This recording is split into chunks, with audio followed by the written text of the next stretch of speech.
Neville, and after him we'll get DeAndre Yedlin. Phil, if you want to get started with some opening remarks. Yeah, I think first and foremost, I think on behalf of everybody at Inter Miami, I think we want to send our unbelievable condolences to the children and their families and the people that lost their lives in Texas. I think it's affected us all over the last 24 hours, especially those with children that dropped their little babies off at school and now are probably wondering whether it's safe to do so. Our prayers and our thoughts are with them at this horrific time. I think it puts everything into perspective, really, when you lose a game like we have tonight. Actually, there's more serious issues going on in the world, particularly in this country.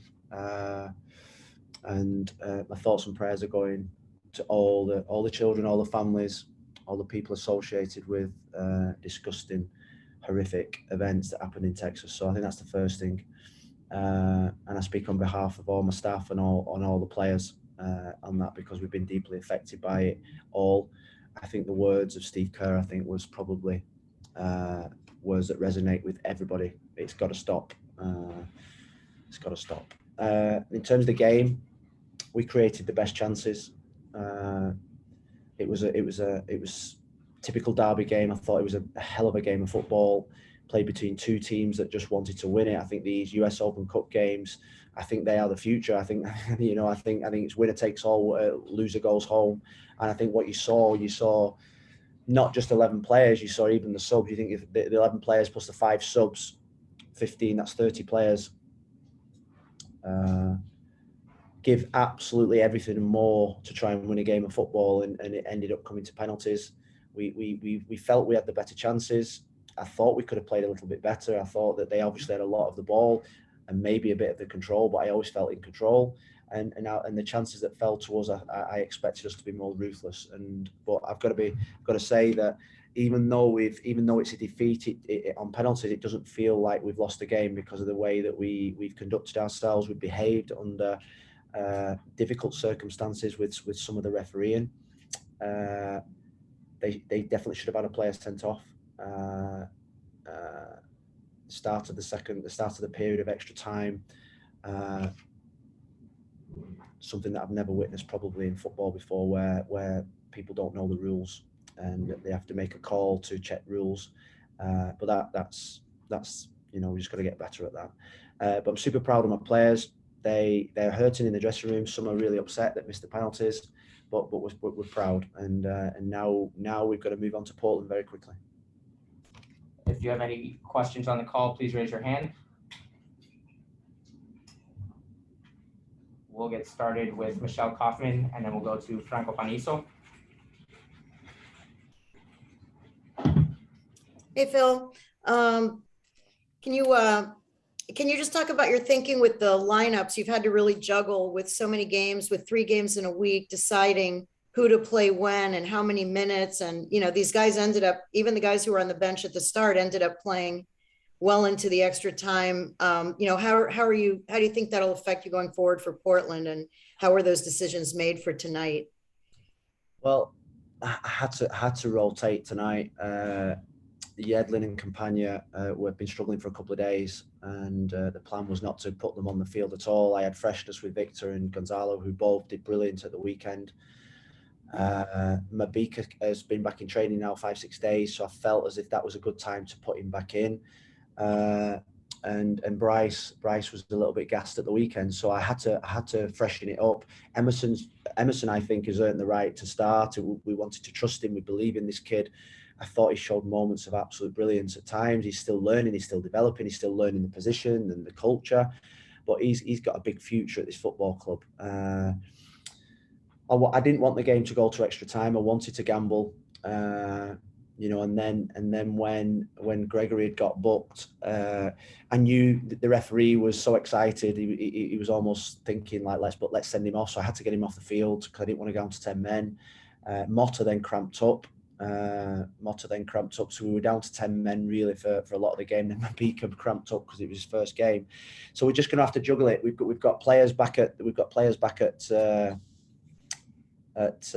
Fort Lauderdale. We've got Mo Adams, we've got Quinteros, we've got Noah Allen, Kieran Gibbs that are all coming into contention for the weekend now, because we'll need freshness. We'll definitely need freshness. Next question, Franco, and then we'll go to Jose. Thanks, Michael. Hey, Phil. We talked about penalty kicks way back before the first game against Miami FC. You said you're a coach that likes to practice them. Obviously, in a game like this, how did you come up with your set 5 takers? Was it something you asked to see who wanted to step up, who was feeling it in the moment, who was feeling fit, or did you have 5 just pre-designated based on who was available, based on what you've seen at practice? Well, we have a formula, you know. We take penalties most days, and we record who scores the penalties and who misses the penalties. So really, they build up who's going to be in the top 5 and their experience of taking penalties. So I think the key with penalties is not to change your mind. You practice, you know, on a Monday, Tuesday, and weekly, and you perfect a certain technique to stick it where you want to. And then the minute that you change in a game is probably the minute that you don't score. And I think we saw that tonight with the guys that didn't score.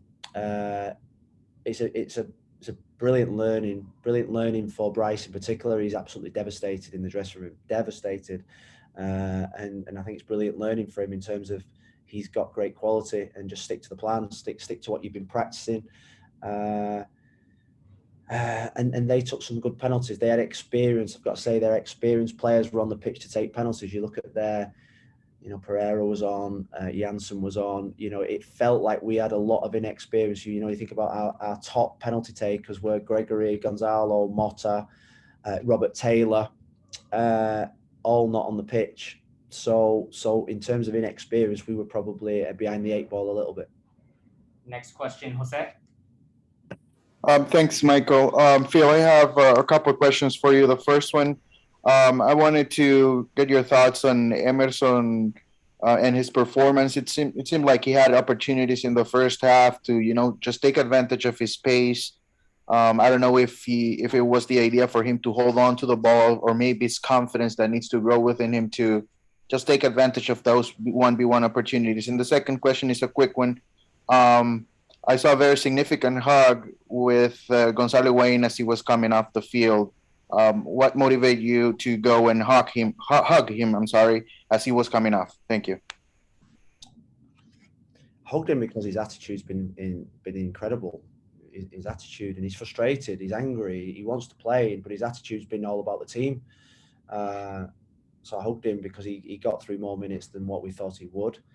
Emerson, I think that the only thing that's missing from Emerson now is that final touch, the final pass, the final piece of execution. I think we know we've got someone that can be scintillating and he's got speed.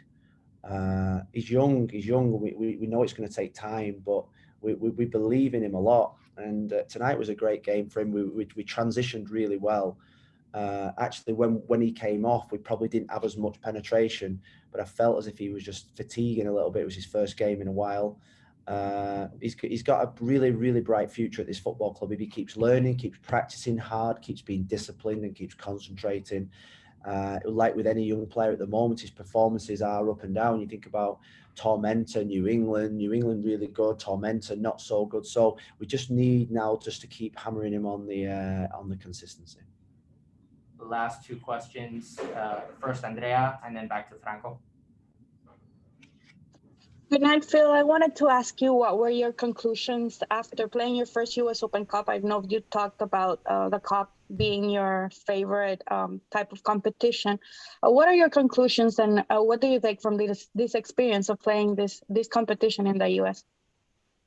Well, I think they've been my favourite games so far this season because of the excitement and the intensity, and there's a different feeling. There's a buzz in the air. You know, every little pass seems to matter. You can recover in the league. You can draw a game, but in the cup you can't recover. And that's why I thought you saw the intensity, the desperation at times, the commitment from both teams was, I thought, phenomenal. I think if you're building, you know, you're thinking about building a rivalry. I think tonight you saw a real intense derby game that you would see throughout the world. You know, and you know, I think the cup games, I think it's got a big place in the calendar. We wanted to do well in the competition.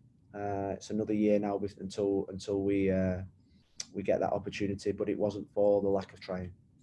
Last question, Franco. So if I could ask you about the sixth sub, you were allowed a sixth sub in extra time, I believe. You put in Ryan Saylor in there for Robert Taylor, I believe, and you went to the 5 at the back. Yedlin played in a more advanced position than they normally played that with the U.S. in the past in different points. Just your overall on what went into thinking to make that move. And if I could ask you a quick second one just on Mota, why didn't he take a penalty kick? Is it because of the cramping? I mean, Mota couldn't move his legs. He couldn't move his legs. He was literally. I don't think he would have been able to make the run up. It would have been. I think he was penalty number 11. I think because he was struggling that much. He'd gone down with cramp 4 or 5 times. So I think that was pretty obvious. I think the Ryan Saylor one, we didn't want to take Robert Taylor off, but he was completely. He was nearly throwing up. He was bent over at one point. He was so tired that we made the call to go to 5 at the back with Chris McVeigh at wing back. We had no other options on the bench.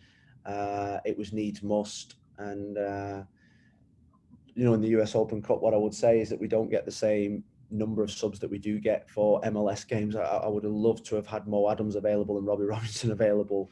Obviously, Robbie's suspended, but it wasn't to be. I thought Ryan obviously came on, got minutes, going to the 5, give us a little bit of control, solidity. But at that point, particularly when Mota went down, we decided that we was probably going to struggle. And then the last kick of the game, we should have won the game. It was a great chance, great opportunity, and it feels we're hurt. It feels disappointing, but I still think that we come out the game as winners internally because of the way that we're maintaining our identity. Thanks, guys. Thank you, Phil. Next we'll be joined by DeAndre